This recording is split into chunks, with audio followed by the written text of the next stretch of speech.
नमस्कार, hashtag fact check with Sushant Sinha में आपका स्वागत है।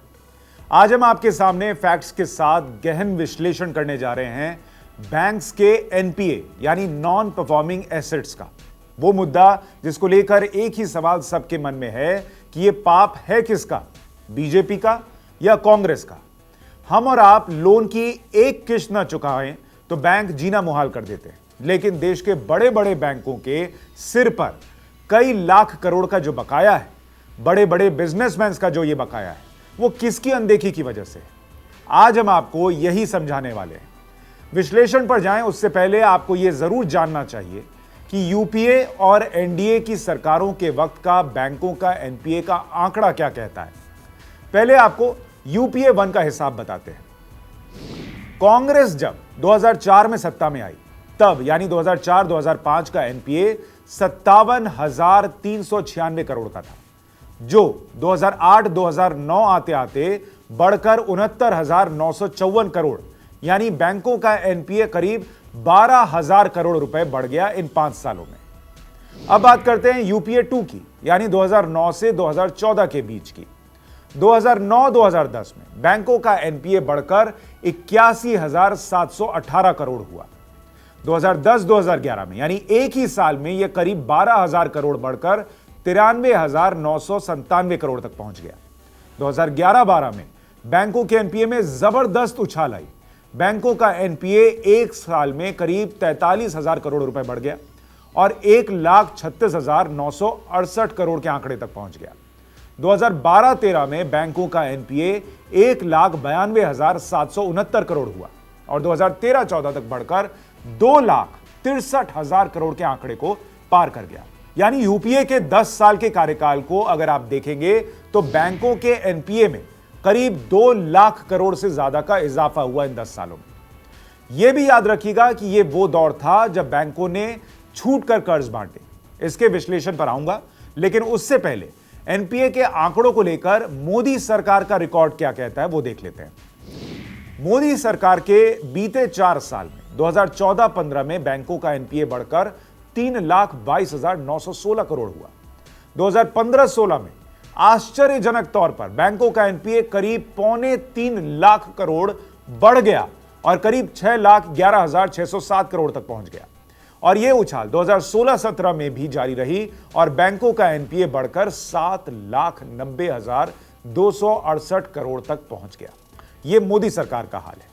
ग्रॉस एनपीए के ये सारे आंकड़े आरबीआई के हैं और अगर सिर्फ और सिर्फ इन आंकड़ों को देखिएगा तो आपको ये लगेगा या आपका निष्कर्ष ये होगा कि यूपीए के मुकाबले एनडीए के राज में सूट बूट वालों की ऐश रही और इसीलिए बैंकों का लोन लेकर न लौटाने का चलन बढ़ा और बैंकों का एनपीए मोदी सरकार के वक्त बढ़ता चला गया। यह आपका शुरुआती विश्लेषण हो सकता है इन आंकड़ों को देखकर, लेकिन यहीं पर हम आपके सामने फैक्ट्स के साथ विश्लेषण रखना चाहेंगे जो आपको बताएगी कि तस्वीर इससे बिल्कुल उलट है। सच यह है कि मोदी सरकार में बैंकों के एनपीए बढ़ने की वजह यह है कि पहली बार बैंकों के सड़ चुके सिस्टम की सफाई शुरू हुई। एनपीए के जो आंकड़े दबाकर रखे जाते थे उन्हें बाहर लाया गया और मिली भगत का जो खेल चल रहा था उसे रोका गया। यानी साधारण शब्दों में आपको समझाऊं तो बड़े बड़े उद्योगपतियों के जो लोन एनपीए में तब्दील होने शुरू हुए वो पहले से ही एनपीए थे, लेकिन यूपीए सरकार के वक्त उन्हें या तो कागजों पर दिखाने से बचाया गया या फिर दूसरे तरीकों से उसे टाला गया ताकि वो एनपीए न दिखे। यह कैसे हुआ उसे फैक्ट्स के साथ समझिए जरा। आरबीआई बताती है कि 2015 में AQR यानी एसेट क्वालिटी रिव्यू को सख्ती से लागू किया गया। यानी बैंकों से कहा गया कि आपने जो एडवांस यानी कर्ज दे रखे हैं उसकी वापसी की क्या गुंजाइश है, इसका सख्ती से रिव्यू कीजिए और इसकी जानकारी साझा कीजिए।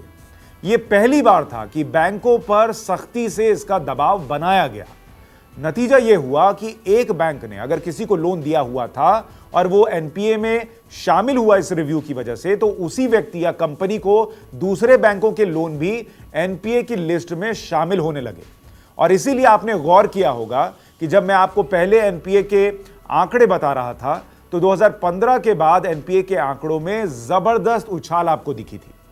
इतना ही नहीं, बड़े बड़े लोन्स को रीस्ट्रक्चर्ड एडवांस दिखाकर उसे एनपीए में जाने से बचाने का चला आ रहा पुराना सहानुभूति का खेल भी सख्ती से रोक दिया गया 2015 के बाद। और इसीलिए बैंक्स के एनपीए की सालों से छुपी हुई असली तस्वीर 2015 के बाद सामने आने लगी। अब यूपीए के जमाने में सूट बूट वालों को फायदा पहुंचाने का जो खेल चल रहा था वो आपको समझाते हैं। आरबीआई के डिप्टी गवर्नर ये बताते हैं कि 2009 से 2012 के छोटे से वक्त में जो एक्सेसिव लेंडिंग हुई, यानी जरूरत से कहीं ज्यादा कर्ज दिया गया, वो वजह बनी बैंकों के स्ट्रेस्ड अकाउंट की, यानी एक तरह से एनपीए के बढ़ते चले जाने की वजह यही थी। आरबीआई के आंकड़ों के मुताबिक कांग्रेस सरकार में 31 मार्च 2008 से 31 मार्च 2014 के बीच बैंकों ने करीब 43 लाख करोड़ का कर्ज बांट दिया। लेकिन सवाल यह है कि फिर जो एनपीए के आंकड़े 2015 में सामने आने लगे वो पहले कैसे छिपे रहे? इसका खेल आरबीआई के डिप्टी गवर्नर रहे केसी चक्रवर्ती ने 2012 में अपने कार्यकाल के दौरान ही समझाया था।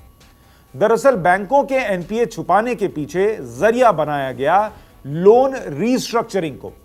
यह होता क्या समझिए, अगर कभी आर्थिक संकट का दौर हो तो बैंकों को इस बात की आजादी होती है कि वो किसी एनपीए अकाउंट या ऐसा अकाउंट जो एनपीए हो सकता है उसकी लोन की शर्तों में कुछ ढील कर दे और उसे ठीक ठाक अकाउंट यानी स्टैंडर्ड अकाउंट की कैटेगरी में ही रखें, उसे एनपीए ना होने दें।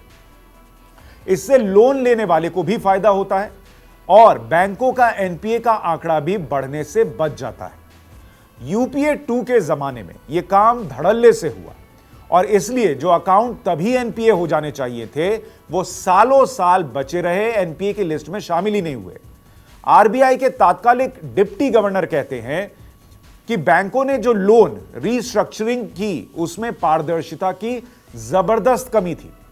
उन्होंने समझाया कि अगर वाकई आर्थिक संकट ही वजह थी बड़े पैमाने पर लोन्स को एनपीए की कैटेगरी में न डालकर उन्हें रीस्ट्रक्चर करके सामान्य अकाउंट बनाए रखने की, तो यह सिर्फ सरकारी बैंकों में बड़े पैमाने पर क्यों हुआ, प्राइवेट और फॉरेन बैंक्स में क्यों नहीं हुआ? आर्थिक संकट तो उनके लिए भी होना चाहिए था। अगर आर्थिक संकट था तो सबके लिए होना चाहिए था ना, सिर्फ सरकारी बैंकों के लिए नहीं।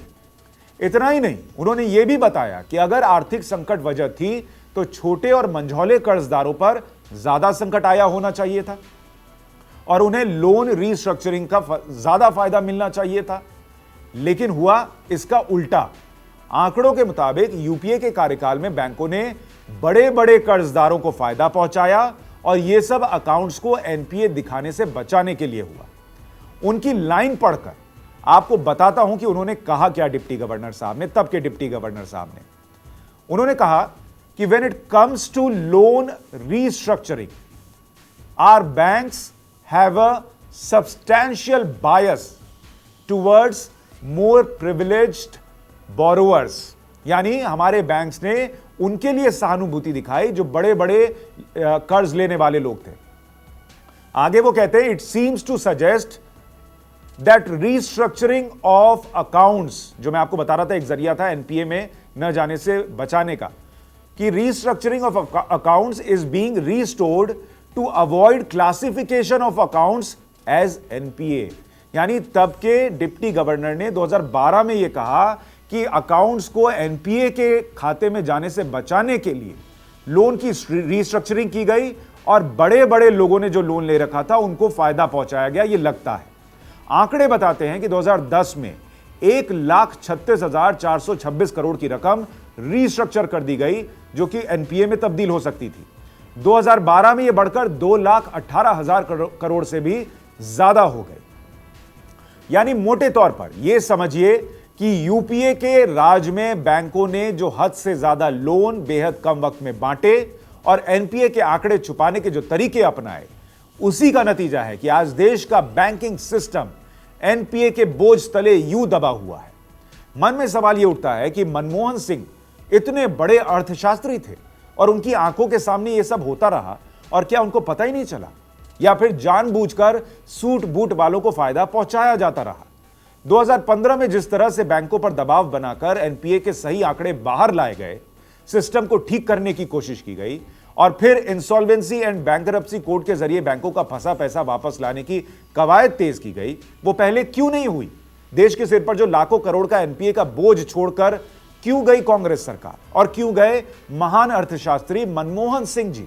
ये सवाल आज भी कायम है। इसी के साथ hashtag fact check with Sushant Sinha में आज के लिए इतना ही। आप मुझसे ट्विटर पर मेरे ट्विटर हैंडल @SushantB पर मुझे फॉलो करके जुड़ सकते हैं मुझसे। साथ ही यूट्यूब पर इन खबर को फॉलो करके हैशटैग विद सुशांत सिन्हा के सारे एपिसोड्स आप देख सकते हैं और अपडेट्स पा सकते हैं। आज के लिए इतना ही। नमस्कार।